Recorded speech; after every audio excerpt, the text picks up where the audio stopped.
اللہم صلی علی سیدنا و مولانا محمد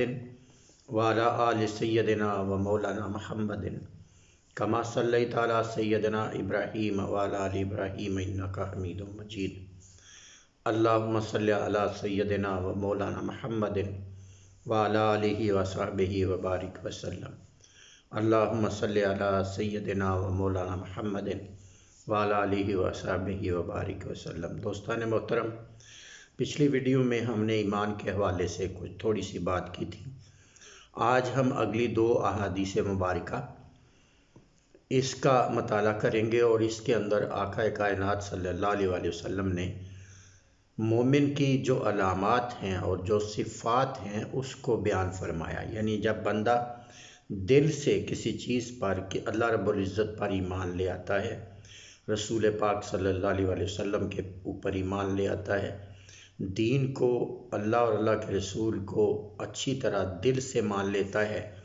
تو پھر اس بندے کا جو ظاہری عمل ہے، اس کی شکل و صورت، اس کا بول چال، اس کا بیٹھنا اٹھنا، اس کا چلنا پھرنا، اس کا کپڑے پہننا، اس کا رہنا سہنا کس طرح کا ہو جاتا ہے۔ یعنی ایمان بندے کے اندر کس طرح کی تبدیلیاں لاتا ہے، اور جو تبدیلیاں حدیث پاک میں آقا کائنات صلی اللہ علیہ وآلہ وسلم نے بیان کی ہیں، ہم نے دیکھنا یہ ہے کہ کیا وہ تبدیلیاں، چینجز ہمارے اندر موجود ہیں یا نہیں ہیں، اور اگر نہیں ہیں اور ہم ایمان کے دعوے دار ہیں مگر وہ ایمان کی وجہ سے ہماری سیرت و کردار میں وہ تبدیلیاں نہیں آئی ہیں، تو اس کا مطلب بڑا واضح ہے کہ ہم اسلام کے، ایمان کے صرف دعوے دار ہیں، ابھی ایمان ہمارے قلب و باطن کے اندر اترا نہیں ہے۔ اور یہ کیوں ہے؟ اس لیے کہ ہمیں ایمان کو حاصل کرنے کے لیے کوئی تگ و دو نہیں کرنا پڑی۔ ہمارے آباء و اجداد مسلمان تھے تو وراثتاً ہمیں ایمان وراثت میں مل گیا، اس کے لیے ہمیں کچھ محنت نہیں کرنا پڑی، مشقت نہیں کرنا پڑی، بھاگ دوڑ نہیں کرنا پڑی۔ تو تاجدار کائنات صلی اللہ علیہ وآلہ وسلم نے فرمایا، من کان یؤمن باللہ والیوم الآخر فلا یؤذی جارہ۔ فرمایا جو بندہ بھی اللہ پر اور قیامت پر ایمان رکھتا ہے، وہ کبھی اپنے ہمسائے کو نہ ستائے۔ یعنی پہلا جو کریکٹر بلڈنگ ہوتی ہے ایمان لانے کے بعد، اللہ اور آخرت پر، قیامت کے دن پر ایمان لانے پر جو بندے کے اندر پہلی چینج آتی ہے وہ یہ ہے کہ وہ کبھی بھی اپنے ہمسائے کو تنگ نہیں کرتا، اس کی ذات سے اس کے ہمسائے کو کوئی دکھ یا تکلیف یا پریشانی نہیں ہوتی۔ اور جو قیامت پر اور اللہ پر ایمان رکھتا ہے، فرمایا اس سے اس کے ہمسائے کو تکلیف نہیں ہوتی۔ اور پھر آقا علیہ السلام نے فرمایا، وَمَنْ كَانَ يُؤْمِنُ بِاللَّهِ وَالْيَوْمِ الْآخِرِ فَلْيُكْرِمْ ضَيْفَهُ۔ فرمایا جو بندہ قیامت پر اور اللہ پر ایمان لے آتا ہے تو وہ اس کی دوسری صفت، اس کے اندر دوسری تبدیلی جو ہے وہ آتی ہے کہ وہ بندہ فَلْيُكْرِمْ ضَيْفَهُ، وہ اپنے بڑوں کی تکریم کرتا ہے، عزت اور احترام کرتا ہے۔ یعنی ایمان بندے کے دل کے اندر، اس حدیث پاک میں جو آقا علیہ السلام نے فرمایا، دوسری تبدیلی یہ لاتا ہے کہ وہ بندہ بڑوں کا ادب اور احترام کرتا ہے۔ اور بڑے عمر میں بھی ہو سکتے ہیں، علم اور عمل میں بھی ہو سکتے ہیں۔ یعنی ایسا بھی ہو سکتا ہے کوئی بندہ عمر میں تو ہم سے چھوٹا ہو مگر وہ علم میں، عمل میں، قابلیت میں، بہت ساری چیزوں میں ہم سے بڑا ہو، ہم سے زیادہ ہو، تو ان کا بھی ادب اور احترام کرنا۔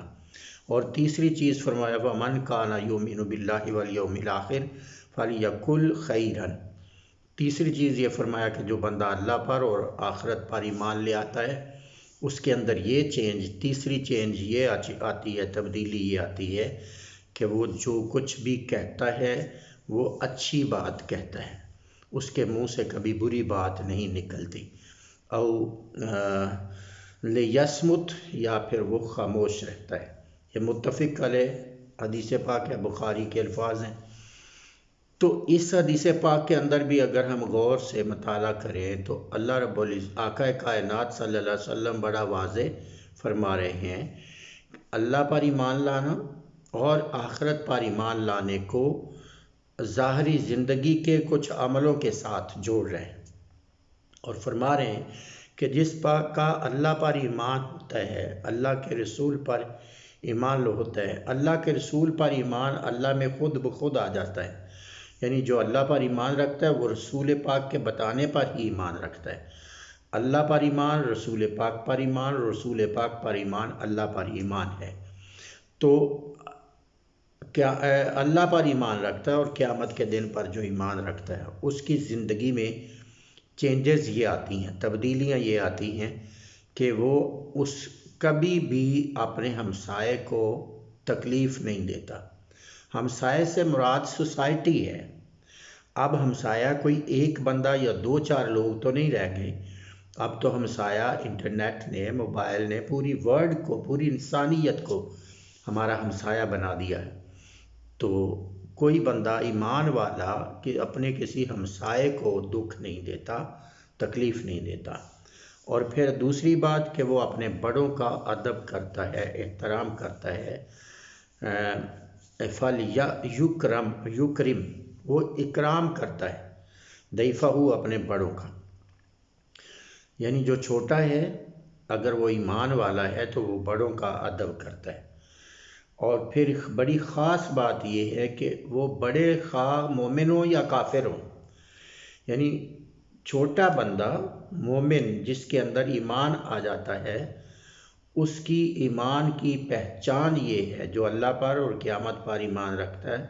اس کے ایمان کی پہچان یہ ہے کہ وہ اپنے سے بڑے انسان کی قدر اور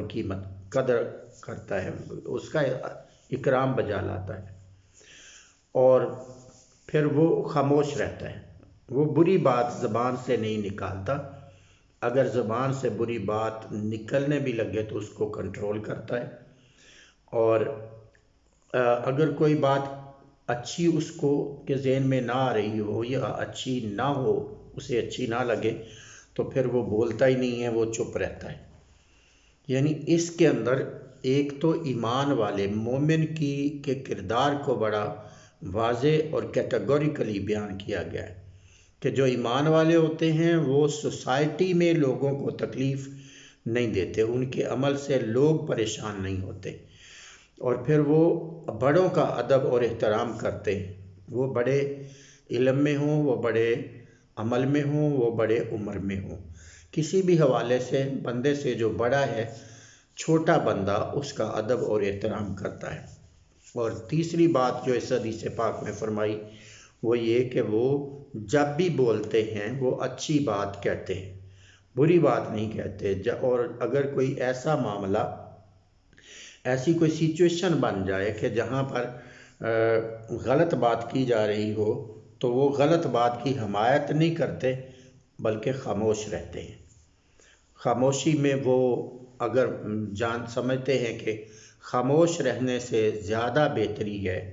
زیادہ حق کا ان کا تحفظ ہوتا ہے تو وہ زیادہ خاموش رہیں گے۔ اور پھر آقا علیہ الصلوۃ والسلام نے فرمایا المؤمن للمؤمن کالبنیان، ایک مومن جو ہے وہ دوسرے مومن کے لیے ایک دیوار کی طرح ہے، اور فرمایا یشد بعضہ بعضا، اور وہ دیوار اس طرح کی دیوار ہے جس کے بعض حصوں کے ساتھ اس طرح جڑے ہوئے، ایسے اس کے جو دیواریں ہیں وہ اس طرح جڑی ہوئی ہیں، یعنی ایک دیوار ہے جس کی اینٹیں اس طرح آپس میں جڑی ہوئی ہیں۔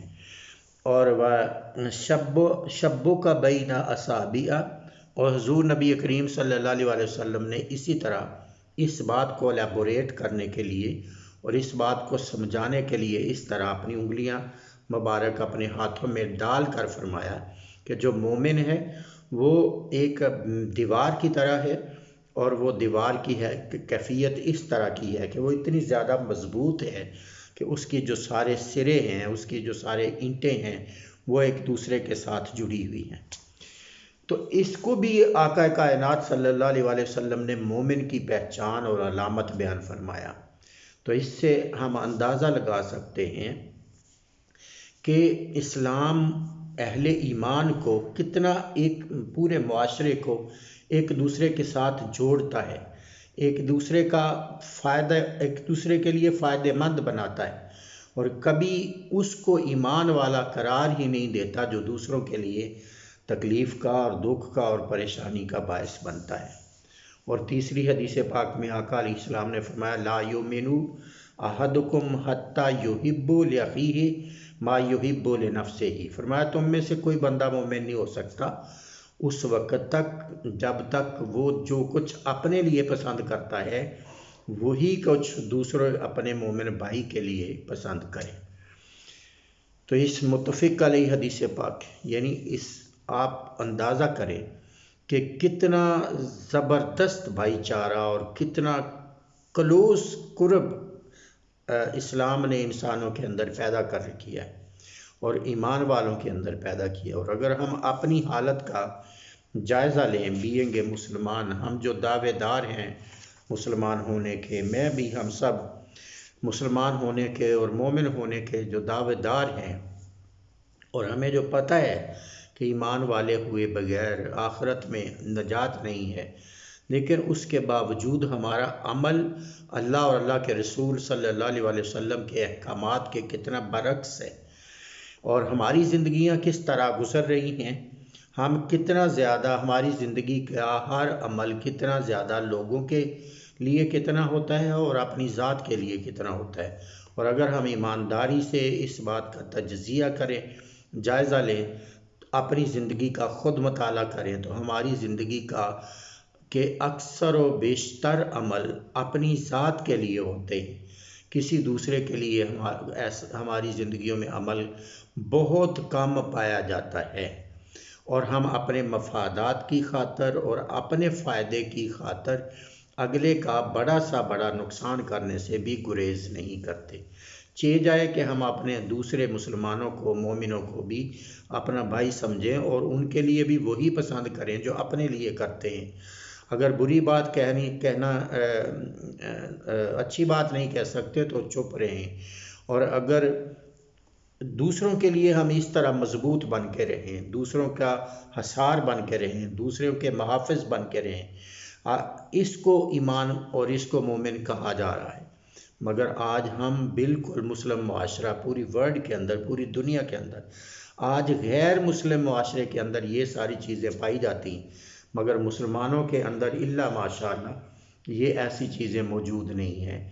جن کو ایمان کی علامت قرار دیا جا رہا ہے۔ اللہ رب العزت ہمیں اپنے اندر جھانک کر اپنے من کا جائزہ لینے کی توفیق عطا فرمائے، اور ہمیں دل کے ساتھ ساتھ قلبی ایمان کے ساتھ ساتھ ہمیں ظاہراً جو ایمان کی علامات ہیں اور جو مومن کی پہچان ہے اس کو بھی اپنانے کی توفیق کما حق عطا فرمائے۔ والسلام علیکم ورحمۃ اللہ وبرکاتہ۔